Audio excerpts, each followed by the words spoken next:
Hello, everybody. Welcome back to episode 131 of the Save Slot 3 Gamescast. I'm your host, UF Gizmo, joined this week by CW Lanky. Hi, Dave. Craigo, another week. We're here. It's a lot's happened. We're far too close to Halloween now, aren't we? Yeah. The pumpkins are there, aren't they? It's true. Wherever you go, there's pumpkins now. Right, and we're nearing the end of White Girl Pumpkin Spice Latte season before we can crack out the gingerbread shenanigans, Craigo. Absolute shenanigans. But we're not going to talk about coffee today. We're going to talk about video games. So let's go to the newly rebranded Craig Warren News Desk. Time for some news. Right, David. There's 9 things on the news, Which is a baker's dozen, Craigo. and I'll start at 1. Proceed through to 9 again. Huge. And on the first thing we have, Dave, is Nintendo Alamo was announced. It I believe certainly was. as $100. I don't know what that converts to in pounds sterling. It is $89.99. $89.99. Yeah. I believe you can buy them right now, right? You can. It came out when they did the announcement. I saw Shadow dropped. Shadow dropped an alarm clock. I mean, only Nintendo can shadow drop an alarm clock, Craigo. Yeah. It's a very expensive, snazzy alarm clock. Obviously, I believe it has some sort of motion sensors. It's just really So it asking for knows trouble. if you're still asleep, It does. and it will start playing Nintendo noises by the sound of it until you get up and then you start moving, I believe is the idea here. I'm going to assume there's a range of different games that you can pick from, Dave. I don't have the There list is. on. I think there's 5 at launch, and then you can download some more for free. And it's all got it's got like an LCD screen, so it's got like snazzy graphics, and it's got different music for different things, and it gets steadily more aggressive the longer you take to get up. And I think there's like a sleepy mode where it plays like lullaby kind of music from these games as well. Very weird, very Nintendo, right? But it's quite funny. It's not only is it the most Nintendo thing ever, it's also built for all Nintendo fans, because like everyone that's got it so far is like, oh, this is great if you're single, but when there's 2 of you, it gets really confused. So there we go. Are you going to buy a £90 Nintendo alarm clock, Craigo, as a man that didn't even like the Switch? It's a pass from me. Yeah. But I won't judge you when yours arrives, Dave. How about that? If I had £90 to waste, Craigo, if only, right? If only. Yeah. Number 2, Davey. This is a sad one for you, especially. I can imagine. Football Manager 2025 has been delayed till March, which I believe is normally a November release. And March is just a terrible time to be releasing this, because it's going to be 2 months before the season finishes. It just is an utter disaster, isn't it? I think we've talked about it before with this game. They've tried to change a lot of things, and people are not happily. Essentially, is what I'm getting here. It sounds like they've actually taken away features as opposed to putting any in, and the whole thing just sounds like a bit of a mess, right, Dave? Yes. So this is eerily similar to the last time they changed their engine, which was Championship Manager 4, I believe, when the first time they had the dots and the 2D stuff, Craig. That was the last time they had a big change. Yeah, I remember the dots. And yeah. it came out in April, CM4, and was an absolute buggy mess. But then the next game, CM0304, came out like 5 months later and was amazing. So I get the impression that due to the licensing, they have to release a game before April 1st. Obviously, they've got the Premier League license this year for the first time ever, which is quite embarrassing. And then they've got a Game Pass deal, of course, and they've got WSL and all this. So I think the game is going to be pretty bad when it comes out. It's the first time on Unity as well. So yeah, it's not really a surprise. But I think if you're a Football Manager content creator, I think it's particularly devastating. But I think for the average one of us, that if you're going to play Football Manager, you just use it as an excuse to download an unofficial update and play Football Manager 24 for 6 more months, I think, Craigo. Yeah, it's a shame, because these things have been like clockwork for years and years and years now.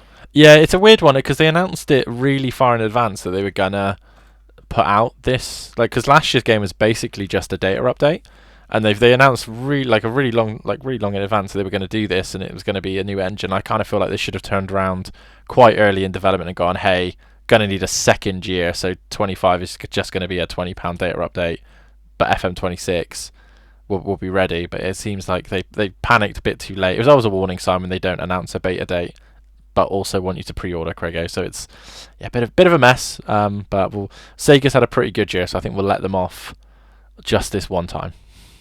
Yeah, they can have it this one time. You're right. Number 3, Davey. Until Dawn's PS5 debut is 25% weaker than Sony's 2024 disaster Concord. So it's had a 28% less players on PlayStation 5 than Concord did at launch, which is staggering. I do believe it's done better than Concord did on Steam, but then that's no real achievement there, is it at all? No. We've been seeing this game at all their shows for the last year or so, and every time we've gone, doesn't look great. And every time we go, I don't know if anyone wants this. I know the logic is there's some sort of show or movie or something coming out, right? So they like to throw one of these out and hope people buy it, but it just all feels a bit lazy, right, Dave? Yeah, it just seems a bit pointless. I think that was we've talked about it on this show a couple of times and about some other similar games. It's just a really unnecessary remaster. Like I said, like if you've already played Until Dawn, it's a story-driven game. I can't imagine you've got a great hankering to play it again. And if you haven't, there's probably a reason why you haven't. I think Until Dawn is one of the cheaper PlayStation 4 games to buy on disc nowadays, and I don't think it looks that bad. Like, you know what I mean? I think it was like we looked before and we were like, we don't really know the difference between the two, just as the sort of face value. So it's another one of those remasters you kind of look at and you go, did we need this?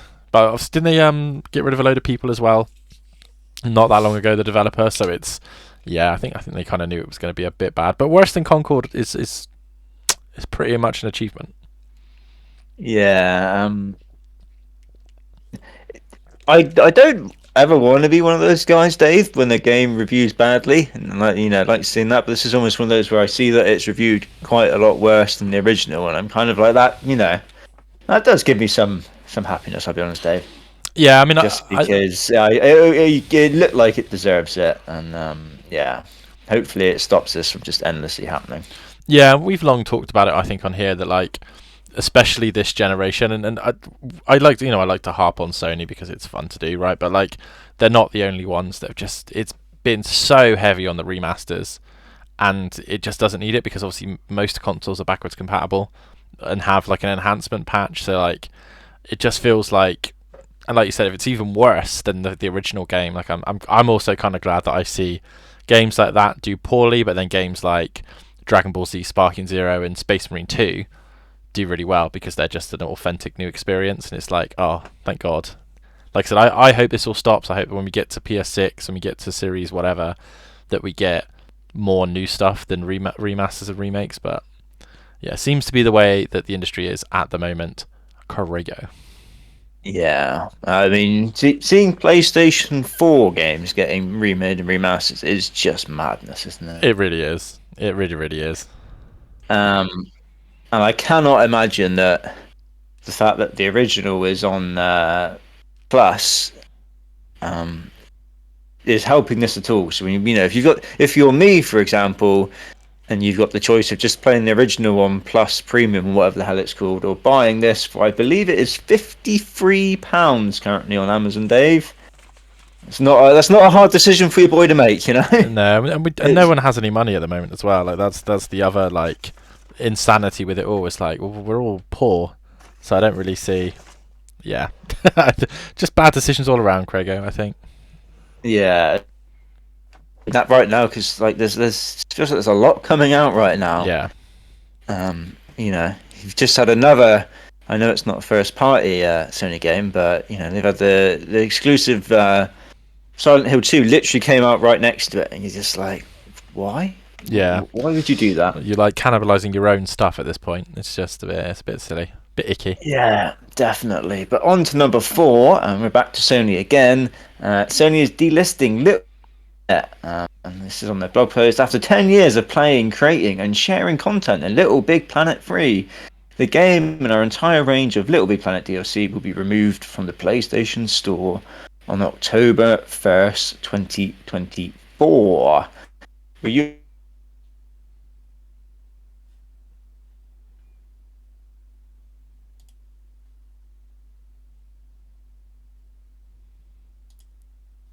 Dave?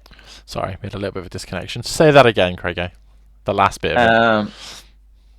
Where was I? After 10 years of playing, creating, and sharing content in Little Big Planet 3, the game and our entire range of Little Big Planet DLC will be removed from the PlayStation Store on October 31st, 2024. Were you a big Little Big Planet person, Dave? No, to be honest with you, I think my favourite of them was the Sackboy game that we played. Yeah, which is very good. Which was very enjoyable. It's a weird one again. It feels a little bit icky because again this is a first party thing, and Little Big Planet 3 is a PS4 game, I believe. It's not. Yeah, it's a PS4 game, so it's like okay. I think it was Sumo Digital. I don't think it was actually the main studio that did this one. But it's just this whole thing with like preservation. I know that Chris used to talk about it all the time as well, and it's like, well, can we stop with this now? Like, games should be living. If a whole game's built around an online infrastructure, I feel like you need some sort of commitment that you can keep at least one server on for a little bit. You know, like I don't know. It just all feels a bit icky all the time, Craigo. That's my issue with it. But I wasn't going to play it. I don't think you were going to play it. I think it is a Plus game, ironically enough. But yeah, is what it is. Yeah. One that I know you did play, Dave. That's Jedi Power Battles Remaster. I believe it's coming. Is it January or February next year? It is. Aspire, do it again. Oh, is it Aspire? Yeah, it's Aspire again. They're making every single Star Wars game is going to get a remaster or a remake. I think before the heat death of the universe, Craigo. I think we'll have played every single one. Jedi Power Battles was fun. I've seen that. Like, I saw an article that was basically like, do we need them to keep doing these games at this point? But I really enjoyed Jedi Power. I think a lot of people only played it on PlayStation 1, obviously, but I don't think it was as good as on PS1 as it was on Dreamcast. Like, it didn't run very well. It was quite ugly, I think. Whereas this is quite clearly like the Dreamcast version with some added gubbins. And they've added quite a lot of content, Craig. There's like, I think it's 13 new characters. There's some new stages that were either on the cutting room floor or they've added themselves. Big head mode. It's fun. It's like we talked about it last week. It's like that. I think it's Mad Streets. It's a 3D beat 'em up, basically, like a co-op game. You sit there with your mate and you plow through Star Wars Episode 1 themed levels as Plo Koon and Mace Windu and all these kinds. But yeah, it was a really fun game. So me and my little brother used to play it an awful lot on the Dreamcast. I think I still have it on Dreamcast, ironically enough. But yeah, it's a cool one. I don't know whether I'll buy it. Depends how much it is. But they always tend to do like a big collection schmoz on the Switch for these games, and I think PS4. So I think the last one had about 8 games and it was 40 quid. That included like Knights of the Old Republic 1 and 2 and stuff like that. So it's cool to see some good Star Wars content, Craigo. Am I right? Yeah, was it Aspire that were meant to be doing that KOTOR remake that just... Yeah, and then I think the scope got too big on it, and I think it's in limbo currently. Yeah. But it's one of those. It's also, I think it's one of those things, Craig. I don't think it's a game in 2024 that's going to do what it did in 2002, just where Star Wars is and where games are, you know. So, but Jedi Power Battles, fun times for all. On to number 6, we have the Nintendo Switch surpasses 34 million consoles sold in Japan, which is a big old number. I did also see some data was released, and I think it was the Switch was the only one of the 3 consoles that is actually trending up year on year. Yeah. Which is mind-boggling. I think the PlayStation was slightly down, and the Xbox was fucking 50% down or something crazy like that. So yeah, some solid numbers for the Switch in Japan. You would think at this point everyone owns one, right? But clearly not. Well, what's wild about that number is there's 125 million people in Japan. and they've got a real problem with like young people. They don't have many young people, as I think we Yeah, talked about last that week. number's only going to keep going down. So like the fact that over 25% of the entire country's population has a Switch is pretty insane.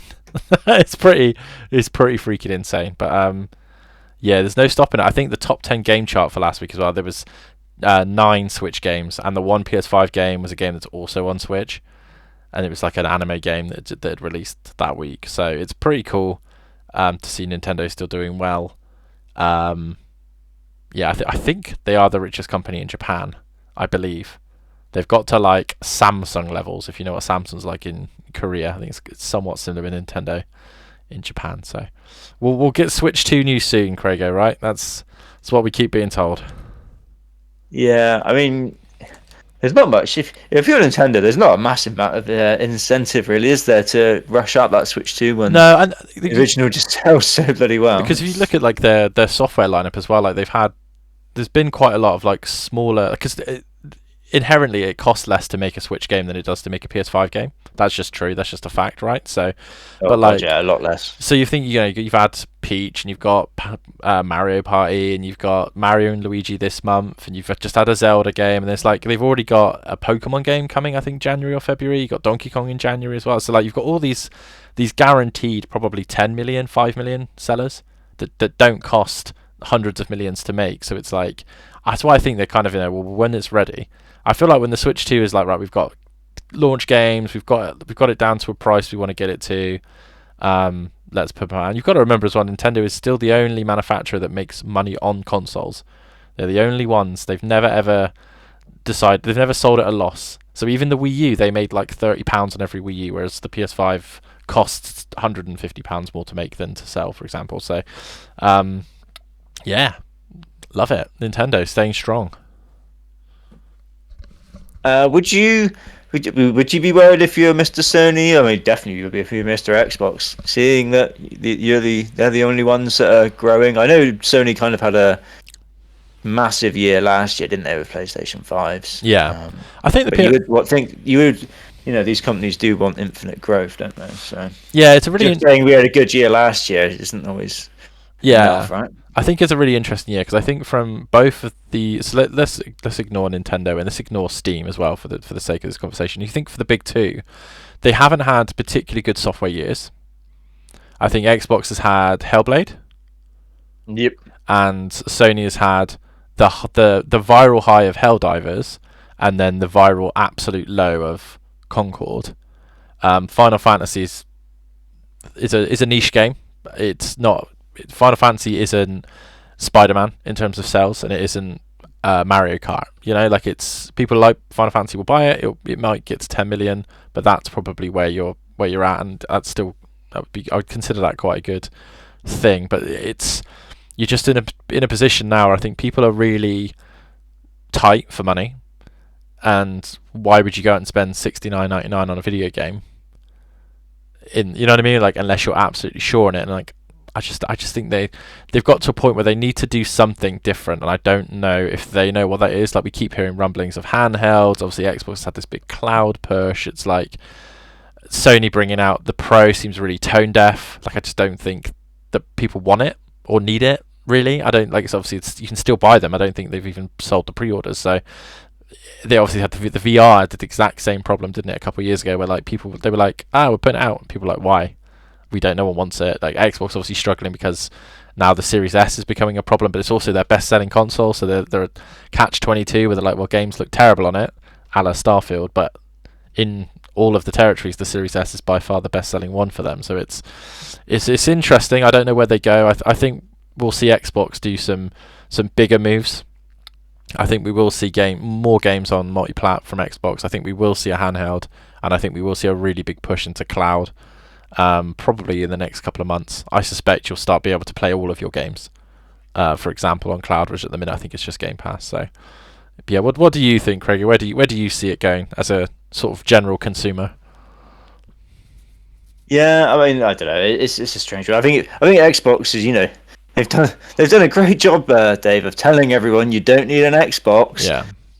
So yeah, they've kind of they've built their bed now, Davey. they'd be lying in it, I feel. Yeah. I mean, like I said, with Sony, theirs was like less down. I think it was 0.1 down, and they had Yeah. a very good year last year, I believe. So I can't imagine they're too concerned.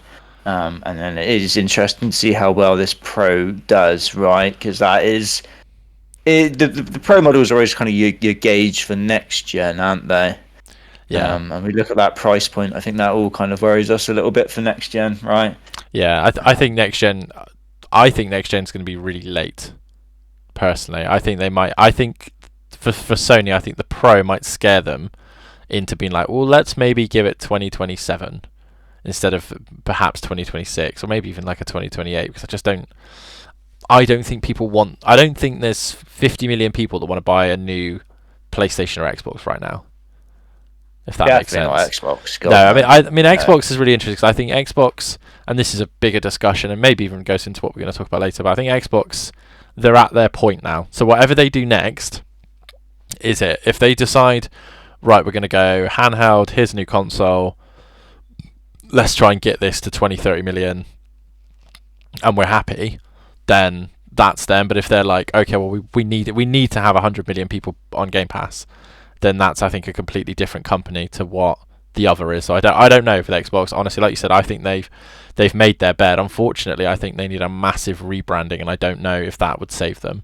They need something to happen, either to their competition or to them, that's going to magically get them the amount of users they need. And I don't know. I don't even think great games will do it, to be honest with you. I don't even think if Halo, say we could talk about Halo today, if Halo and Gears come out in a year or 2 years time and are 95 on Metacritic, I still don't think people care, because you can play them on PC. You'll probably be able to play them on PlayStation, maybe even Switch too. You don't know, right? But yeah, I think Nintendo is the one, ironically, that is in quite a strong position, because, like you said, they've kind of got their niche. They accepted their defeat with the Wii U and the Wii, and they were like, right, okay, well, let's be the handheld company. No one can match us with no one's got Mario and Pokemon, Craigo. So let's see what we can do. But yeah, we'll see, boy.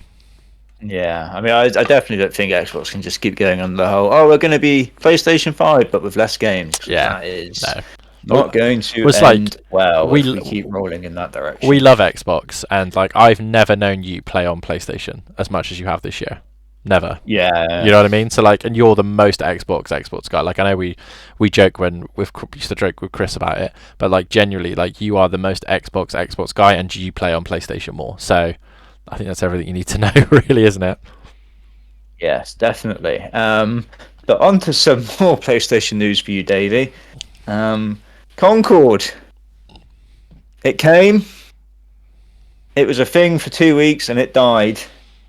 And we all thought that was the end, Dave. But there could be some life in the old girl yet, Davey. Because people are looking at the Steam kind of back end, and they're seeing some changes being made by the devs. And people are starting to wonder, are they actually going to try and relaunch this, I would say, beast, but it's not really a beast, is it, at all? Relaunch this as free to play. I saw something about maybe having some PvE as well. To me, this just feels like money down the drain, Dave. I have absolutely no hope that no matter what you do with this at this point, there is any redemption arc. Unfortunately. So yeah, I don't see it, Dave. Do you see any bright future free to play with Concord if they do go down that road? No, it's interesting because I put it onto the doc because obviously people have been talking about it, and I think people are going about this the wrong way. I think the devs are literally pulling as much stuff from it for their own portfolios. I don't think it's anything to do with the game relaunching. I think they're potentially playing custom games at the studio to get footage for their own portfolios. That's my sort of out there prediction. I don't think they're. I mean, I think it would be wild to attempt a free to play at this point. Wouldn't you? Like, I mean, they could do it around that episode of that show and see if there's a viral moment, but just seems like an even more waste of time. I think cut your losses and call it, innit? I think that's the way to go. Yeah, once you've poured so much money into something, it's surely becomes hard to keep on going. Yeah, if you've Obviously already got the sand head in of your the studio eyes, is gone. like if you're already blind, Craigo, why stab your eyes? You know, that's what's going on. Yeah, yeah, no, I would be shocked if this comes back, and yeah, I would. Yeah, I would hope it would last more than 2 weeks if it does come back free to play. But I think if I couldn't see it lasting 6 months. Let's say. Yeah, definitely. On to number 8, and this is one you're going to have to help me with here, Davey, because we've just got Tomb Raider Trilogy 2. So Um, yes, Tomb Raider 4 to 6 remastered was announced by our friends at Espire, Craigo. nice. Obviously we've had 1 to 3, so they're actually not called 4 to 6, which is really confusing. But you can already pre-order. It comes out in January. And they are £25 to download the 3 on the PlayStation Store right now. I can see. So it is Tomb Raider Chronicles, Tomb Raider: The Last Revelation, which were PS1 and Dreamcast games, and then Tomb Raider: Angel of Darkness, which was a PS2 game, which is the one that famously was so bad that the original developers got taken off the game. And then it was given to Crystal Dynamics, I think, or it's the other way around, one or the other. Yes, Angel of Darkness was the one where you have to if you hit barge doors with your shoulder, like Lara gets stronger, and then she's able to do more. It's a weird game, but Chronicles and Last Revelation are pretty good. So yeah, Hell yeah. you can play 6 of the old school Tomb Raider games remastered on basically everything. Like I think even the first ones came out for bloody Evercade, so I suspect these will as well. But yeah, one of my friends is a massive Tomb Raider fan. He texted me last night and he was like, "Oh, I can't wait. I've got physical editions for both on the go and pre-ordered." And I was like, "Oh, nice." But yeah, Angel of Darkness is a surprise, but there we go. I guess it shows because I have a faint memory of us talking about when the first set of remasters came out and us all being like, well, who's buying that? But I guess people must have done because otherwise they wouldn't bother doing more, right? So It's a really funny one because I remember us talking about it, be like, "Oh my god, like, who's buying it?" But then I remember having I had a conversation with an older guy at work. Um, like he must have been mid to late 40s, and he was so excited for it because obviously he'd played them on the PS1 when he was like in his 20s. Like, I think there's a whole range of people that are of sort of our age and older that are very nostalgic for that PS1 era because they were huge games. In the 90s, they were really really big games. I think we forget because we were still quite young, but like I remember watching my brother play it and it be looking like so much better than anything else I'd ever seen. right, and it was hard as From the dicks day. as well. But like they're so well priced. Like I've just gone on the Xbox store now, and they're currently on sale, 50% off, £12.50 for the first 3. So it's £25. So for £50, you can buy 6 games remastered. I think in any walk of life, that's pretty impressive, really. So I'm pleased to see that Aspire are clearly making money off these remasters for games like this. I think they're doing the Legacy of Kain games as well, and obviously all the Star Wars games. Um, but yeah, I mean, have you ever actually played any of the older Tomb Raider games, Craig? I can't imagine you have, bar like the No, odd level when you no, were a little one.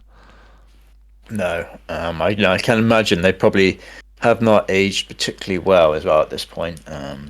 No, I think it's one of But those. If I you remember obviously, it, you'll be all right. But like if me and you try to play it today, we'd be like, "Oh my god, why?" yeah, yeah, definitely. I'm sure I love the newest trilogy, and I'm hoping that the new game that announced.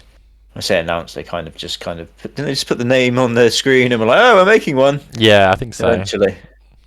Um, I did watch the Tomb Raider movie not that long ago, Dave. Oh, the new one, the one with what's her Vikander? It's literally just Yeah, the first of the newer games. yeah. It was on. It was there. It was one of those movies you watch and you're like, it's not dreadful, but yeah, I'm not getting much more I from don't it. remember a lot of people talking about it. That's all I'll say. No, no, definitely not. It starts, Dave, with um push bike race through London, I believe. It's just I it wasn't felt like sold, Craigo, but now yeah, it felt very odd. Wasn't what I was expecting to start with. Put it that way. I love it. Um, um, and then the last piece of news, Dave, Alien Isolation 2 has been not really announced, but one of the leads on Twitter um, hinted at it on, like, I believe we are now around the 10-year anniversary, Dave, of the first one. God. If Yeah, that makes you feel it old. does actually. And they are doing a second one. If not really any details, just a guy on Twitter has probably said something that he shouldn't have said, in all honesty. Standard. Um, but yeah, I thought it was interesting because Alien Isolations is such a weird game, isn't it? Because when it came out, I remember it got absolutely dragged through every like piece of mud ever by every journalist. But I feel like a lot of people did play it and quite like it. Yeah, it was. Um, It was around the time I think. So Colonial Marines had come out and done really badly and oh upset yeah, everyone. And then for some reason, because I remember the Ryan McCaffrey review of you this, got 5 out of was 10 on it something or something awful, like and it's like his like critiques like it was too hard. It was too like, that. you know what I Yeah. mean? It's like, okay. But yeah, it's one of those. It's like it kind of reminds me of Days Gone as well, where like the critical review is meh to bad, whereas the user reviews are like, oh no, this game's amazing, has a lot of content. Like if you like Alien, you will like this game. I think you might quite enjoy it. I don't know if you've played it, but I think the post Resident Evil Silent Hill Craig might actually quite enjoy the game because it's a proper survival horror game. That's terrifying, to be honest with you. But yeah, people like it. They do like a big 10th anniversary like Switch release or something that happened as well around this time, or they're doing for the Yeah. first I game, I mean, think. I struggle with Alien just because I love the first two Alien films so much, and then I feel like everything that they've ever done, ever, after that has just been a disaster. Well, this is the first film. It's exactly the Yeah. same as the first film. It's the same Um, place, the same feeling. so every time anything Aliens announced, I don't even try and get my hopes up at this point because how many times have we been there? Fucking Prometheus, Dave. What the fuck was that? But And then yeah, whatever the shitty next one was.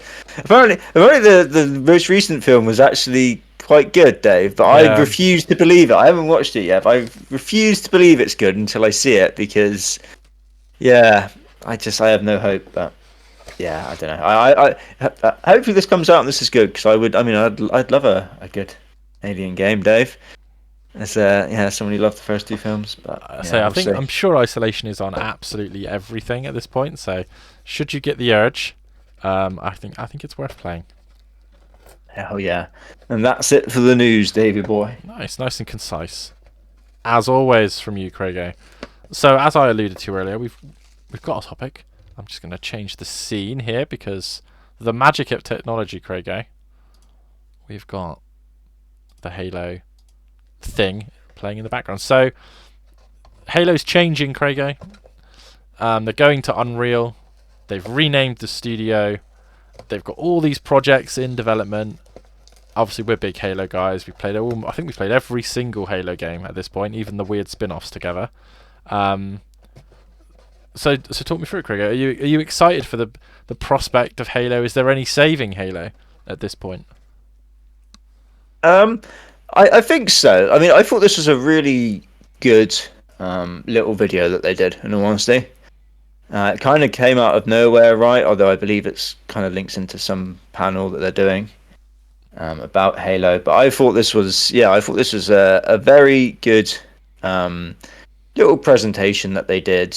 I thought it was very well made.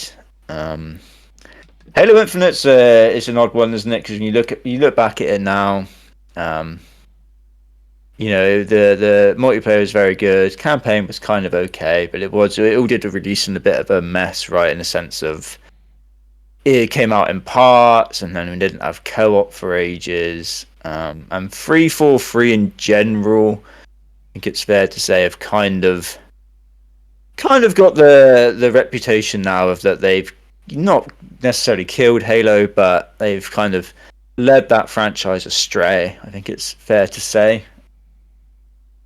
So it was interesting to come out and just straight up basically say we are changing pretty much everything. It feels like, right, Dave? Um, the change to the engine is something that I believe Jez talked about ages ago, Mm-hmm. and that everyone kind of didn't believe him. But it's happening, Dave, and by the sounds of it, it's something that probably needed to happen. We've heard a lot of rumblings that I think it was Slipspace was the engine they were using before, Yes. right? Was very hard to develop on, and you kind of needed a lot of experience with it, which was causing all sorts of issues for the team because it was hard to get new people in and get them, I guess, trained up to be actually using it with any kind of speed. I mean, there was all sorts of stuff coming out about that team, right? About leadership not being very good. I think there was a lot of stuff about them using contractors and then just binning all the contractors. The whole 343 thing, just from the outside, looked like a bit of a mess, right? So to see them come out and rename it, I mean, they've renamed it Halo Team, Dave, which isn't, It's not that different. exactly. It's it's not that different, and I can't imagine it took them particularly long to come up with that. Yeah, someone got paid a lot of money to call it Halo Team and then make a logo. I bet you. Yeah, it's an interesting rebrand. But yeah, it's very interesting just to hear them talk so much of Halo Infinite being in the past for me. I did write down just so that one of the talking heads of the developers literally said, which I thought was interesting. She said, "Halo Infinite was the last remnants of how we made Halo games in the past. That was our recipe, and what we are doing right now is changing that recipe." I thought that kind of summed up this video really well because, yeah, they really did sound like they were kind of not necessarily distancing themselves from Halo Infinite, but making it very abundantly clear that they are moving on from that. I mean, I remember when Halo Infinite was coming out, they were the whole idea of the Infinite was that this would be the Halo game for 10 years, right? And they would Yeah. keep adding to it and adding to it, and that would kind of be the hub, I guess, kind of how like Call of Duty is on one kind of hub now. And I remember hearing that back in the day and thinking, oh, that doesn't. I don't know if that's gonna work, guys. I don't know how that's gonna go. And obviously it didn't go particularly well in the fact that they just could not get out the content fast enough. They couldn't even get out the base content fast enough. And they want to see, like co-op should have been there at launch, and it took them ages to get that out. So yeah, even like I remember when Halo Infinite ended, and I felt like they set up DLC. I thought, oh, they're just setting up an expansion here, and then like very soon after, it's like, oh, yeah, I'm not doing any story expansions for Halo Infinite. You're like, what? Pretty much just set that up at the end of the game. So yeah, I mean, I think the whole thing's very positive, Dave. I thought the presentation was really well done, and yeah, it really felt like as that video dropped, it was like, oh, Halo's maybe some momentum again, right, Dave? Yeah, I mean it's an interesting because I pretty much agree with everything you said. Like they've got clearly there was a new art director and that like he's one of the talking heads they show throughout. Like really British guy as well, which is quite funny. Um, I feel like for me Halo is always going to be the Xbox game. Like it's the one, right? Like Halo and Gears and Forza are why you buy an Xbox, why you play on Xbox. Like in reality, like most people's friendships on Xbox have made through these games. So this is the first time to me where it feels like it's very important. And Halo Infinite had such a terrible development throughout, and it was just so, like you said, it was so splintered when it came out. Like the multiplayer came out first and was free to play and was great but had no content, and then we had the campaign but it was missing all these features and it didn't run very well. And like they had their own engine, so they couldn't get the content made because they were waiting for engine features, and the whole pipeline got screwed up. And I feel like this is a bit of a clean break. I kind of hope they just bin off the story and start again. I think they'll do a Halo 1 remake in this engine. That's what I think, to be honest with you, from the kind of like Forge thing they built. To me, screams that there's going to be some form of remake. They've said they've got multiple projects as well, which is quite exciting. And obviously, they like in this video they show a lot of Unreal Engine sort of developers that are basically joined to help them out, and that's always a really good, from a development standpoint, that's a really good sign because it just means people that know what they're doing are there, and I think that's all The we can whole hope for. thing felt like the biggest job advertisement I've ever seen in my life, Dave. I don't know about you. Yeah. The whole thing felt like we are not necessarily starting again with the team, but we are recruiting like crazy. I guess if you were a potential game developer looking for a job and you saw 343 and you saw, and you've read the news of the troubles that studio's had, maybe that would be one that you would want to try and avoid. Whereas this felt like very much, oh no, come to Halo Studio, as we're now called, because we are, starting again essentially. Yeah, definitely. And I think, as we've said many times, if you get Halo right, it's a huge game. You get Halo right, Yeah. you can fight your Call of Duties, and it can get close, that kind of thing. So yeah, I mean, I don't know about you, but I'm pretty hopeful. Is there any projects that you would be very excited to see other than just a new game? So is there any sort of side games or like remasters or some remakes or whatever that you'd be like really excited to see, or do you just want them to not? You don't want to see anything until a new game comes out? Um. So I think for me, I would almost be kind of excited if they did Halo multiplayer as its own separate thing, Dave. Yeah. In a sense that they do a Halo multiplayer that lives on its own, a la like a Fortnite or something, and isn't attached to a Halo game, Hmm. which I know sounds a little bit like heresy, but to me that just makes the most sense in the modern time that we're in. The days of you buying games which are co-op, which are campaign and multiplayer, are kind of dying out, right? Yeah, I think that's what they It's wanted to very do with much. Infinite. I think honestly, if they'd had their way, that's what they would have done with Infinite. Because Yeah, so even from a like technical perspective, the campaign is an add-on to the multiplayer. Like you have to yeah. download. Like I've personally felt the whole time, I was like, if they had just not made the campaign and put all that resource into the multiplayer, this game would still be very popular now, I think. Yeah, so like that's kind of what I would like to see. I'd like them to see first of all just maybe announce that they're making a new Halo multiplayer, and that's going to be the multiplayer hub, Yeah. and that's kind of its own separate thing. And then but then we can kind of have the single player stuff, which probably excites us more Yeah. than the multiplayer. Now it's fair to say. Um, I'm the same with you, but like you just said about abandoning the story that they were doing. I don't know about you, Dave, but I am so done with the Master Chief and Cortana. Like, oh, is Cortana good? Is she bad? Has she lost her mind? Well, it's the fact that we're always missing What's information. Like they've had to reboot the game like 3 times. So like Halo 4 ended. Oh, you all hated that. Well, Halo 5 kind of has something to do with that, but it doesn't. And then yeah, Halo 5 has this massive ending, and then Halo Infinite starts with like the oh, well, that's loads of stuff happened off screen, and we're not really going to show or tell you any of that. But Cortana's back.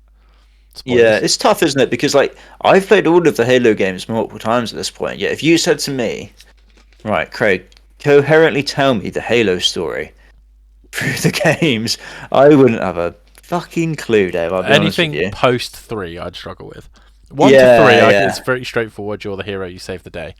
Um, yeah, yeah. But yeah, anything like 4, 5, even at Reach to some extent, I'm like, I don't really know what's going on. But no, Yeah, so I think a fresh start would be nice. yeah, I mean, I'd like to see maybe some self-contained like stories in that world. I think would be quite interesting. Like, I do a bloody Arbiter prequel or something. If you've got Game Like, Pass, I think, like you said, if you've got Game Pass, then that's your delivery system at this point. and if the multiplayer is separate, then you don't have to. You can just make the games the campaign Hmm. without having to tack on. If you've got Unreal Engine 5 and you've got the multiplayer, right? Say right, okay, here's the multiplayer. We're going to launch it. Halo MP. It's got a battle royale mode and it's got the best 3 maps from all the other games, remade in this new engine with this new art style. Boom, and then you just keep adding content. You can do the Mario Kart thing. You can add all the content from all the old games, make new maps, you know what I Battle mean. You've got Royale, right, you've throw it all got in there. third person mode. They're trialing in Infinite. Clearly, that's for another game. They wouldn't be doing it this late otherwise. Like you know what I mean. Like they're gonna see if people like it, and when they do, they'll be like, okay, and basically do what Call of Duty's done, where the campaign and like a zombies mode is just basically a paid add-on at this point, right? And obviously they have Call of Duty in their wheelhouse now. They don't need to keep putting boxed copies of Halo out there. I even think when people are like, oh well, I think Halo will come to PlayStation 5. I don't think the Halo model they need to do works as a £70 PS5 game. I don't. I think, like you said, I think it should be a free to play multiplayer game that's on Steam, that's on Xbox, it's on PlayStation, it's on Epic Games. Clearly, it will be on Epic Games because it's an Unreal 5. There's no way there's not a deal that it won't be on the Epic Games. So like, do that, cool, whatever. And then, like you said, do these little campaign games. Like I would love to play a basically completely redone ODST game starring Nathan Fillion, or a sequel to ODST, or they've got all these stories from books and all this lore they could pop into and do I don't fucking know. I'd do Halo Wars 3, right? Like do something different. I think they will remake Halo 1, just to get used to the engine. But I hope it Would stops you at be that. excited for that out of A interest? full remake, Do you yes, I think would. it's necessary? I don't think it's necessary. I think I like the idea of having these segmented things. But if they turn around and go, hey, here's Halo 1 completely remade, like not a remaster like the one that came out for 360, like it's a completely remade game from the ground up in Unreal 5, just to see how to make a game in Unreal 5. I would absolutely, because Halo 1's great. Like the game design's done, right? The game design, you know what Halo 1 is. What's the worst part of it? The library. Like you can imagine doing that with all that graphic power, you know? Like I would Yeah, absolutely you play could it. cut out half of that as well, couldn't Right, you? you could Going change through the it. same Like corridors. you could do all this stuff. So if they were to like, hey, this is a relatively like 1 to 2 year project just for us to get used to using the engine, because like you said, you haven't got to make the tools. The tools are made, and people know how to use them because they've been Unreal tools for years. Very easy engine to use. Like it's free for anyone. Me and you could load it up today and make a game. Like it's there for anyone to use. So I think it'd be interesting. Again, like we're Game Pass Xbox players, so for us, if they were like, hey, 2 years time, we're gonna put 6 hour Halo campaign. It's exactly what you think it is, but it's all fucking 4K 60. You can play with your mate. Like, yeah, I'd absolutely be down for it. The same as they've got us with Gears, Craig. They've just gone, oh, we're going to do a Gears prequel. You love Gears. We're like, yeah, we do. We'll be playing that. Like, okay, here you've got me. I'm in. But yeah, I think Yeah, I think the Halo One remake's interesting because my first reaction is, well, the 360 remaster was amazing. mhm. So is it really necessary? But I bet, Dave, if they did it and they had all the bells and whistles tinging away and they showed it and all of its and all of its potential glory, I'd be there like, actually, no, I do want that. Yeah, So you play it either way. I don't even think it's a competition. It's not even a conversation, Craig. If it's on oh Game yeah, it's Pass, not. you'll Not, play I mean, I'd it. play it. Of course, I would if it's on Game Pass. But it's that thing of like, if you said to me, "Oh, would I be excited about it?" I'd probably say no. But then Yeah. I bet when they show it, I'd be like, "Oh my god, that looks incredible!" Right, they play the music hits, and ugh, you there. You're on silent cartographer, Craig. Me and you're in the Warthog. Obviously, you're driving because you're the best driver of the Warthog I've ever met. Um, we're barreling on the beach in 4K, and these visual effects everywhere. There's more enemies on screen because they can do that, and the guns hit the way they used to hit. Oh, we'd be happy boys, very happy boys. But that's Halo. There's not much more to say. Hopefully, we'll see more soon. But yeah, should we move on to our last segment, Craigo? Yeah, boy. So what have we been buying and playing? Craigo, you can talk. What have you bought? What have you played? I know there's been quite a lot actually from you this week. Yeah. So I finally finished a couple of games that I've been playing through recently. So I'll start on those two. I finished Ratchet and Clank on the PS5, Davey. Nice. Um, I, I did have a morning yesterday where we had someone doing some work downstairs in the utility room. So I kind of needed to be here. So I was like, oh, this is perfect. Just get through some games time, right? So I got through that, finished Ratchet and Clank. It's fantastic, Dave. It's a great game. Um, it plays fantastically well on the old Portal. I'm very much looking forward to playing Rift Apart, but I probably want to play that on the big screen, to be honest with you, David, because that looks incredible. But it has got me thinking, oh, maybe I could, they have the classics collections right on part of their service. Maybe I could go back. I know some of the older Ratchet games are better than others. Maybe I can have a look, see what the better ones are. They could be quite good on the old handheld, right, Davey? I was thinking. So unfortunately, Craig, Yeah. the classics ones are the PSP games, I think. Oh, they're not the good And ones. they're not very good, no. Oh, that's a I don't shame. know. We have hope and pray the good ones get added then, I Yeah, if they guess. add the PS2 or the PS3 ones to the service, absolutely. But yeah, the PSP ones are lesser. Okay. I would say. But definitely play Rift Apart because it's incredible. Probably it's probably one of my top five PS5 games. I think I love that game. The game's fantastic. One of the best uses of the controller and the graphics like you'll see on the console. It's actually a massive step up from 2016 or 2018, whichever. And it's very it's weird because that's still quite a good looking game. I think they had a 60 frames patch for PS5 as well. But yeah, Rift Apart with performance ray tracing mode on Craigo. Woohoo! She's a looker. Yeah, I am looking forward to that, and that is on my backlog list as well, Davey. So Nice. it's probably the only one remaining of the list that I will actually get through, in Yeah. all honesty. Yeah. Um, so I look forward to that. So I finished that one. I've been playing that a lot recently. And then the other one I finished, Dave, was Starfield Shattered Space. Nice. Again, I did it on the same morning. I got to the final level, and then I kind of left it there, and I was like, oh, I've just finished Ratchet and Clank. Let's finish this at the same time. I actually quite liked the final level. I thought it did a good job of tying it all together because before that, story wise, it was just kind of meandering along without Mhm. really doing anything. I felt, and I felt like the twist at the end, it was kind of like, oh, okay, there's actually something happening here. There is a decision to be made. Yeah.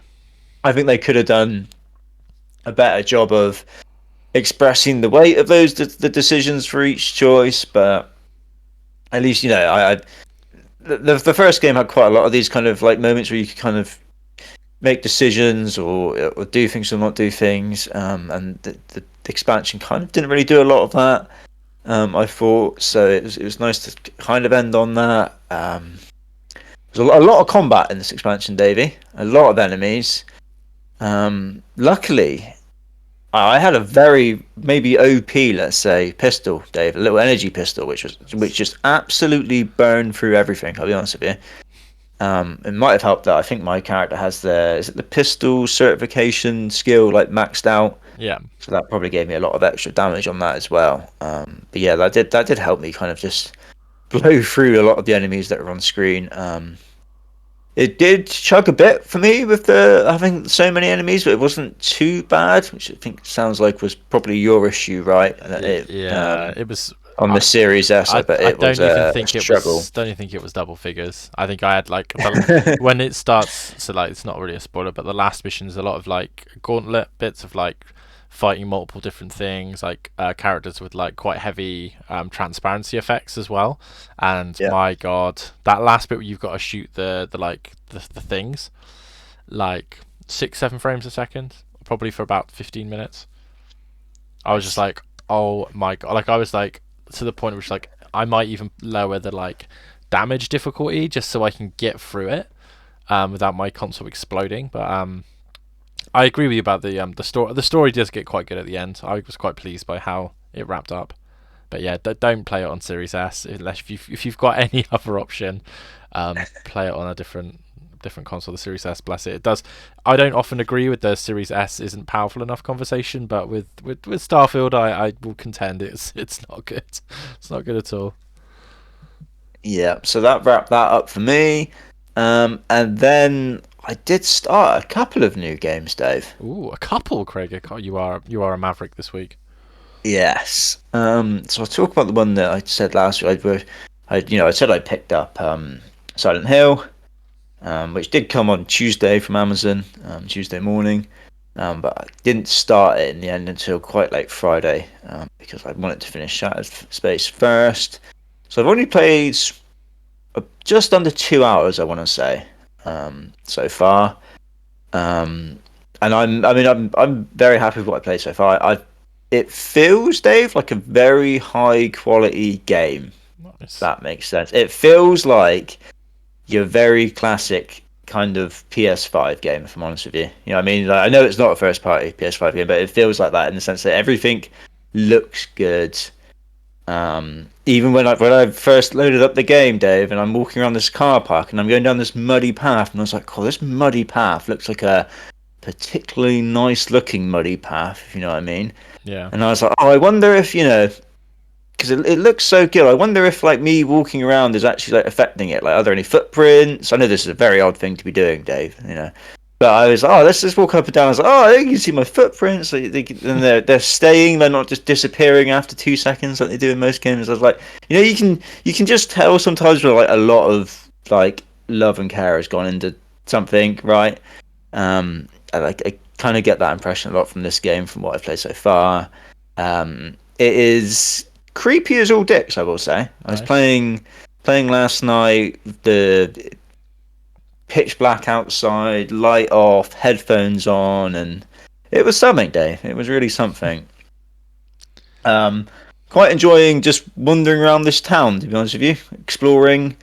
I'm doing the classic Craig thing of trying to see everything, every nook and cranny, which is obviously slowing me down.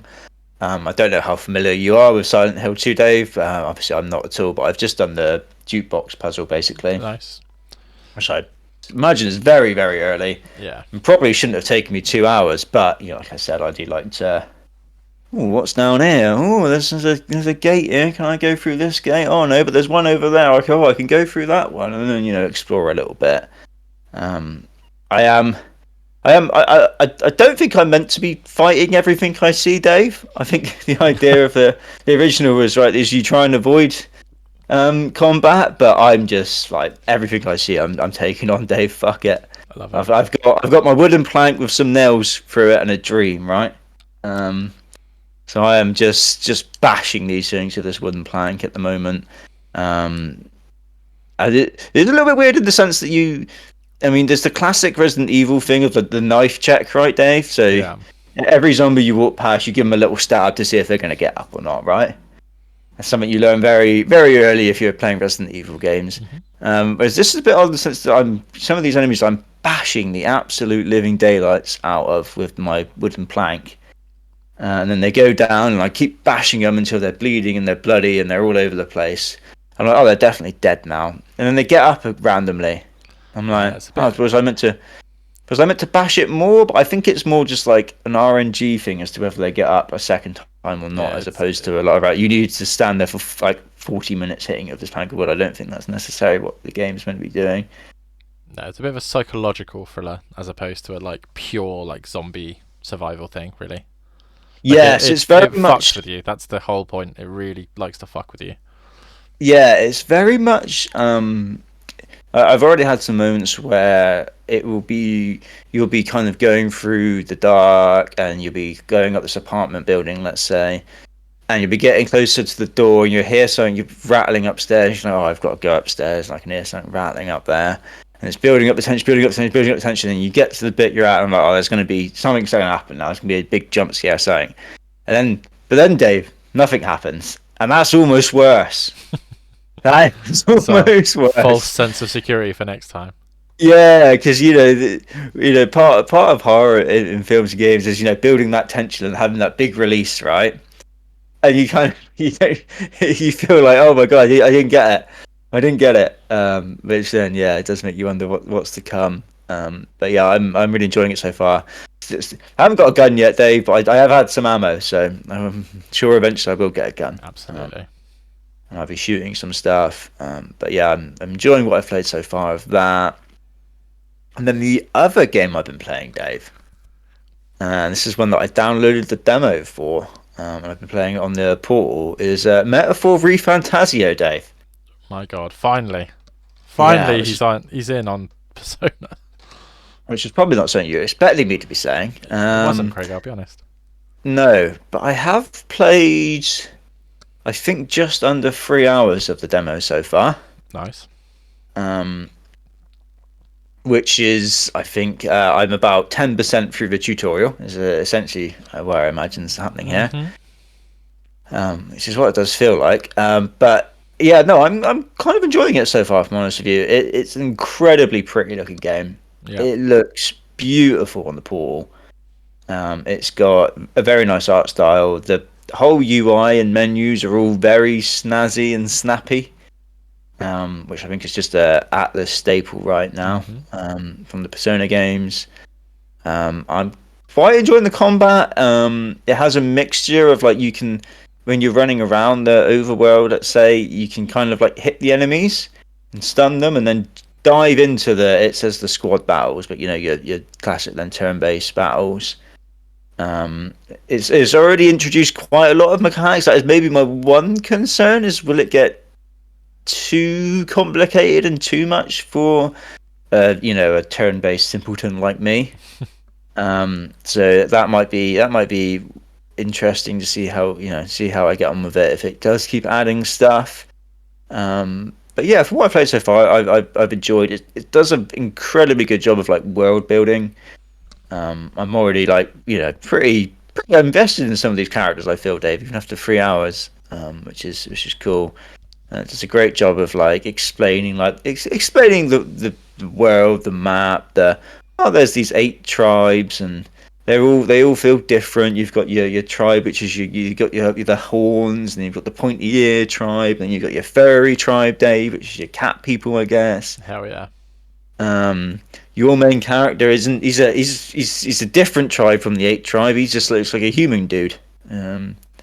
So yeah, I'm quite enjoying it so far. Like I said, I'm 3 hours in, but that is very much. It feels like I've scratched the surface of just the tutorial. Um, so yeah, I mean, I think the demo's quite long. I think it might be like 10 hours or something like that Yeah. to get to the end of it. But we'll see if we get to the end of the demo and I'm still interested, then it could be one that I do pick up, David. Because like I said, from what I've played so far, I have quite enjoyed. I do have reservations of like, oh, is it going to get? I don't like these Japanese games when there's too many systems and too much going on. And also as to like maybe does it get? I don't know how. I haven't really watched any reviews or any content on that, so I don't know how hard it gets or anything like that.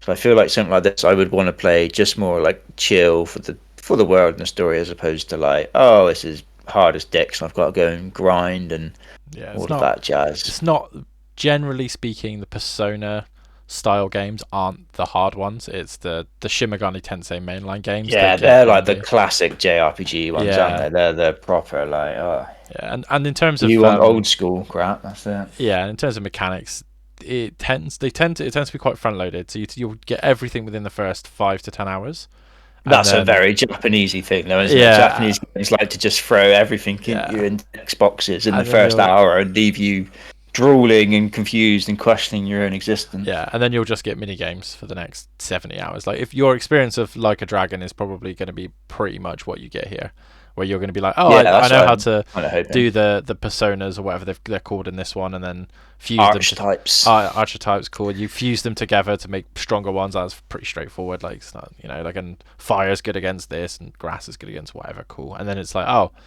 you want me to go fishing for 4 hours to get this one random side quest done. But yeah, it's again, it's one of those. I quite like the look of Metaphor Refrontation. I know we talked about it quite a lot on the show. It's reviewed very well. I think it's like 95, 94, something like that. Yeah. So I want to play the demo at some point myself. It sounds like a really good idea for you and your Portal, especially because I don't. That's Silent Hill 2 isn't a exactly. massively long game. There's multiple endings, but I don't suspect you'll want to do them because they're quite obtuse, some of them. So it might be quite a good one for you to play next, Craig. That I think, especially if you're enjoying a 5 to 10 hour demo, I think you're in, aren't you? At that point, you might as well just go out and buy the game. Yeah, exactly. And like you said, it's on both the Xbox and the PlayStation, but a long ass 80, 100 hour, whatever this is, JRPG. I just feel like the Portal is kind of going to give it more of a chance, in all honesty. And it does look very good on the Portal. And now that, like I said, I tinkered with some of the settings, my Portal is much more reliable in performance. It kind of opens the door for this sort of thing a bit more. Definitely. And this, we didn't put it in the news, but I'm guessing you saw, David. This game is selling very well. Yeah, really pleased to see. Done over 1 million copies already, which for the sort of game, I guess, is huge. Yeah, I mean Atlas don't I miss, think man. Like it's no, so good. what a year for fucking Sega as well. Just insane. It's Isn't just it? wild that Football Manager is the one thing that's let them down. Because if you chuck in Football Manager, and then because obviously we've got Sonic coming this month as well, Sonic and Shadow Generations, which is, I mean, Sonic Generations is great. So as long as Shadow Generations is just as good, it's a pretty insane year for Sega, really, with Like a Dragon, ReFantasio, and a good Sonic game. Like if you'd had Football Manager, I think you would have been. God, it would have been calls to make a console again, get them back in, Craigo. Yeah, I mean, you can tell it's sold better than maybe they even expected. 'Cause I think it's quite hard to get now over here at the moment. Yeah, Did just look? It is on Amazon though, so they've still got copies, obviously. they So did. that's the They main they even thing. did a physical PC edition on Amazon, which very few companies do, which was like a steelbook edition that came with a code for Steam, and Nice. that sold out. So like very few companies do that in general, but for them to do it and it sell out is quite impressive, really. But yeah, I'm very I want to play it as well, but I'm obviously we'll talk when you're done. We'll talk about it. But like I'm trying to get through Like a Dragon. I can't start another turn-based RPG until that's done. I think. Yeah, definitely. Just looking now, like 49.40. It's fair, 49.49 on Amazon at the moment, so that's not That's an too bad. incredible deal for an 80-hour, 90+ rated RPG, isn't it? To be honest. Yeah, definitely. So yeah, I'm gonna carry on going with that on the portal. Again, it kind of reminds me a lot of the like we were saying about Silent Hill last week, David. It's a game where the reviews for this came out quite a few days before the game actually released because they were so overwhelmingly positive. It was like, oh, okay. Right. And it gets you going, innit? Kind of, And if you're confident and you have your embargo for reviews a little bit before the release, then it really does kind of build momentum straight away, doesn't it? yeah, and did you have that in Fantasy Critic? Oh, I do, Dave. It's Yeah. big points. It's put me in the lead already, and I know that lead's not gonna last because I think you've got your last three games all coming in a row next. But yeah, Well, I yeah. I think mean, I don't think there's anything anyone can do to stop your boy at this point. no. I think it's going to I be think you might even win. You might even be the final one, and you'll win it. So, yeah. yeah. Nice. Nice. So, did you buy and play anything else, Cricket? Yeah, that's it for me. Nice. Well, we'll end on me. So I've got I've played absolutely nothing on PlayStation. Um, not for any fault of its own. I'm done with Elden Ring. Not for me. Sold that. I don't know if I mentioned that last week, but yeah, I've called it on that. There's no point bashing my head again. I don't want to follow a guide. I don't want to just watch a video for the sake of finishing a game. So I was like, okay, I'm not enjoying it. Let's call it. So that's gone. That's been sold. Didn't lose anything on it, Craigo, so that's good. On Xbox, like I said, I've been really into Like a Dragon. I did finish Shattered Space. I can't remember if we talked about it last week, but yeah, I enjoyed it. Just didn't run very well on the S, but I am still enjoying Like a Dragon. I think I've just got to the dungeon bit you warned me about. So I'm currently going through the dungeon a couple times just to get to around level 25 because I've been encountering like level 23s, and I'm like around level 20, and I'm like, oh, I'd like it to be fairly easy. Like I'd like to like power through. So I'm just doing that a couple times, getting some cool gear. Doing some of the side quests, and yeah, I mean like we said a minute ago, Sega doesn't miss, do they, at the moment? Very excited. I'm very excited to get through that so then I can play Infinite Wealth and then get ready for Like a Pirate next year.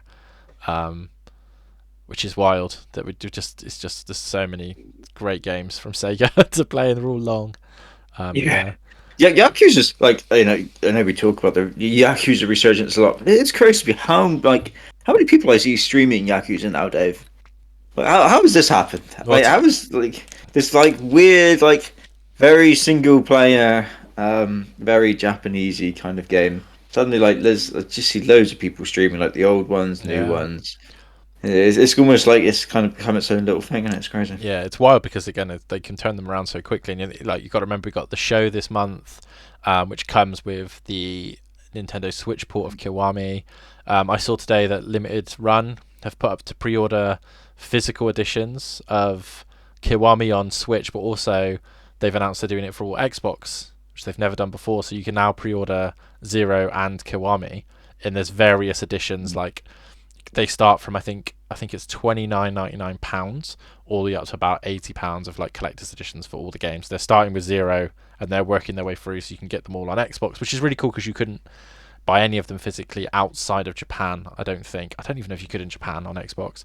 And obviously the Switch version is going to get a physical as well, which is really cool. So yeah, I want to play through the whole series at some point because the ones I've played a really weird order of them. Like I've finished Man Who Erased His Name, and now I'm going back to Like a Dragon, and I've played some of Zero, but then I haven't. You know what I mean? So like, I want to go back and play them. Didn't enjoy Judgment. I thought the detective-y bits I didn't really enjoy, so I probably won't bother with those. But so many games, God. And that's it on Xbox. On Switch, I played a lot of Switch this week, Craig. I know that I'm the last one holding it on with the Switch, but I played a lot of Mario Kart. I'm over 100 hours now on Switch. So combined, I think it's 240 hours now on Mario Kart 8. Nice. Really enjoying that. Playing a lot of online. Same with Splatoon 3. I've been playing the multiplayer quite a lot. It's just quite a chill, both quite chill games after like a long day of work, to be honest with you. And the other game, Craig, the single player game that I'm playing on Switch right now is The Legend of Zelda: Tears of the Kingdom. So I bought it when it came out last year. I know we talked about it on the show, and I didn't get very far. I actually got stuck in like the like intro bit. I had a night to myself a couple of nights ago, so I sat there and I did all of the tutorial, kind of got a flow for the game, and I think I ended up playing for 6 hours straight because I was enjoying it that much. Now I'm on like 10, 11 hours. I'm really, really enjoying it. It's a big step up from Breath of the Wild. I think it looks a lot better, it runs a lot better, and I really love the new powers you have. Like, it's very creative that you can basically make anything, and like you can attach anything to your weapons and all this. Like, I've got like a sword with a ladle on the end of it, and it gives you an extra strength, and it's like longer reach and all that kind of jazz. And I love that you can kind of go anywhere, but it's a little bit more structured than say like an Elden Ring, because it's just not as hard. And you got your like your Switch tablet, and you can like ping all of the shrines when you see them, and then you can go to them at a different time that's on the map. It's a really organized game, and this one has a lot more story than the first one, which I didn't really realize. But I mean that the first 10 hours has easily 5 times the sort of voiced cutscenes than the last game did. So every character basically apart from Link is voiced as well, which is something I wasn't expecting, because it's a Nintendo game, right? They don't usually do that. But yeah, really, really enjoying Tears of the Kingdom, and that's basically been the sort of single player game I've been playing when I want to get away from my desk, because my Xbox is at my desk, I work at my desk, and I'm in a game jam at the moment. Obviously it's on my desk, so when I'm lying in bed, Craigo, the Switch, she gets her use. But yeah, really enjoying Tears of the Kingdom, and I'm looking forward to playing it for the 70 hours it's going to take me to finish it. So between that for me and ReFantasia for you, it could be a week on week up until Christmas of us just talking about the same game. Yes. especially with at the moment it's just two of us, so it's like, okay, it's just gonna be you telling me about a Persona game, which is wild, and me telling you about a third person open world game. Who knew? But yeah, that's what I've been playing. I don't know what I'm gonna buy next in regards to you and ReFantasia. I think it will be that or Mario and Luigi, because I do like a turn-based RPG. But we'll finish Tears of the Kingdom and Like a Dragon, I think, and then we'll go from there, Craigo. Nice. I'm glad you're back to the Tears of the Kingdom, Davey, because it kind of had the Dave treatment, right? Of you start it, and you're like, oh, I like this, and then you get a little bit distracted by something else. So it's good to see you go back. Yeah, it's one of those things. I think at the minute I'm very poor in terms of like it's a big ask to go out and buy a game right now, and I've just got a lot going on at work, so I'm a little bit hyper focused. If I've got 2 hours of free time, it needs to be. I need to not be sat in a menu picking a game. I need to just be playing a game. So when the games are a little bit longer and a little bit more chill, I think just work. And yeah, I think I said I do want to get to ReFantasia, but like I said, I can't even download the demo because it will distract me from Like a Dragon, which I'm enjoying, and Zelda. I just want to finish these both, and maybe when we have our post Christmas chat, we can talk about all of the backlog games that we've accumulated through the year, because I think it's been low key quite a good year for third parties. So I'd still want to get to Space Marine, and I'd love to play Dragon Ball Z, but I've actually got the last Dragon Ball Z game I haven't played, Craig. I think Kakarot I've had since it came out on Xbox. I think I got it on digital. Still haven't played that. So, but yeah, but that's the show. Hour 14. It's not bad for two of us to talk for that long, Craig. I don't know if your voice is held up. Yeah, I nurture it, Dave. I nurture it. Right, you could be drinking honey and playing JRPGs. But if you like the show, drop a like, hit the subscribe button. If you get this far, let us know what you think of the Halo news and what you think of Craig turning into the PlayStation Sega fanboy, which we never thought would happen. But yeah, thank you for watching. I will see you next week.